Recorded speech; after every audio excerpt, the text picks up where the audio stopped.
y empezar a construir civilización latinoamericana. Hay un hemisferio latinoamericano, hay que sacarse el chip mental a la cultura latinoamericana y empezar a construir y proyectar civilización latinoamericana. Entonces, en este occidente, donde nosotros estamos en la cuarta, quinta categoría, somos la periferia del occidente, nos enteramos de lo que estaba sucediendo en el Medio Oriente, pero no es que las redes sociales generan pues, este fenómeno de alguna manera. Imagínense que un periodista, que claro, ahí entran las multinacionales, pues, como el periodista, el héroe era un empleado de las cadenas multinacionales de comunicación. ¿Me pueden explicar ustedes cómo en países como Yemen, Egipto, Libia, donde existía en esa época, y aún hoy día están muy cercanas las cifras, un teléfono inteligente con conectividad por cada 10.000 o 15.000 habitantes podría generarse esta convulsión social? Sí, nos enteramos acá que sucedía. Eso sí hizo las redes sociales, occidentalizó el problema, nos enteramos que sucedía, pero no es pues que un periodista heroico agarra su teléfono y comienza a tuitear y convulsiona e incendia el Lejano Oriente. Hoy, miren, fíjense un poco el estado en que se encuentra el mundo en este momento. Hoy el mundo occidental, el que sigue, digamos, los europeos, Grecia, qué sé yo, el bloque de la OTAN, ¿no? de la Europa occidental, hoy padece la amenaza más grande, yo diría, quizás desde la salida de los moros, de los musulmanes, en 1492, el mismo año del descubrimiento de América. En casi 600 años o 500 años es la primera vez que los europeos tienen una amenaza, no, yo diría mucho más tiempo, desde Atila inclusive, que tiene Europa una amenaza tan fuerte. Me imagino que ustedes, a ver, para hacer política, para hacer este tipo de cosas hay que estar informado, hay que leer, hay que entender un poco de derecho, de relaciones internacionales, del mundo, de política. Parece que yo no soy ni encuestador, ni publicista, ni periodista, yo soy politólogo puro, vengo de esa es mi formación de grado y de posgrado.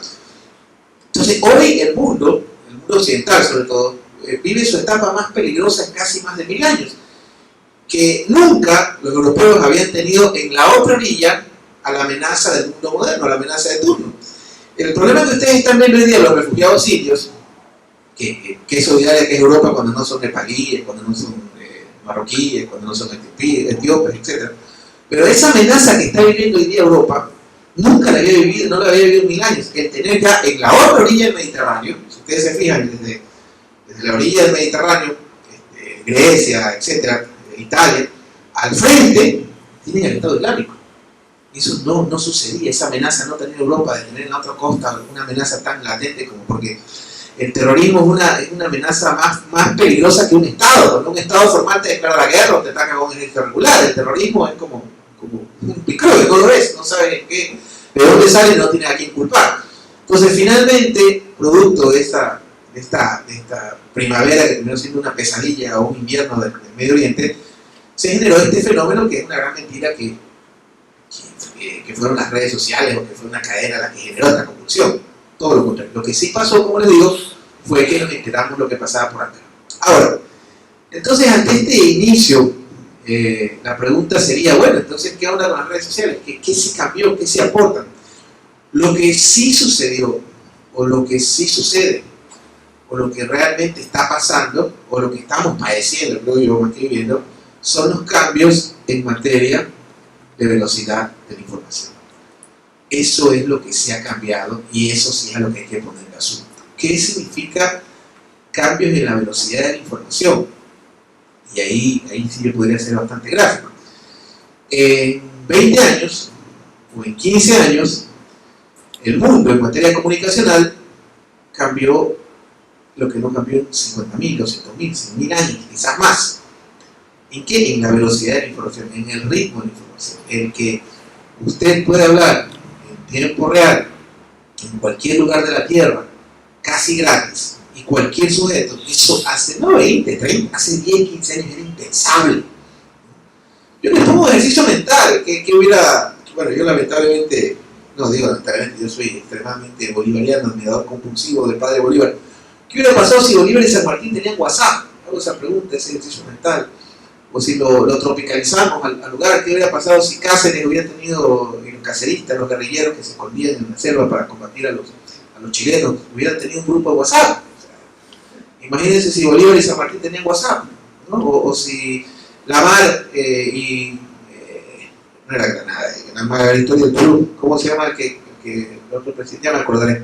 tenían WhatsApp, se abrió un grupo de WhatsApp, o sea, se comunicaba en tiempo real. En esa época la comunicación, usted se enteraba en 3 meses de lo que estaba sucediendo en otros lugares. De hecho, yo siempre a los colombianos les pongo el ejemplo que Panamá se pierde porque en Bogotá se enteran 3 días después lo que estaba sucediendo en el Istmo, ¿no? Cuando se independía, bueno, cuando realmente los norteamericanos inventan un país que era más barato y que era un país que pagarle lo que pedía el Congreso colombiano a los norteamericanos.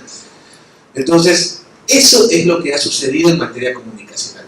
Los cambios en la velocidad de la información. El que usted pueda saber en tiempo real qué está pasando en México, en Ecuador, en Chuquisaca, en Chanchamayo, en Japón, en Hong Kong, en cualquier lugar de la Tierra, usted casi de manera gratuita puede saber qué está sucediendo en tiempo real. Eso era impensable hace 10 años, sino quizás 15.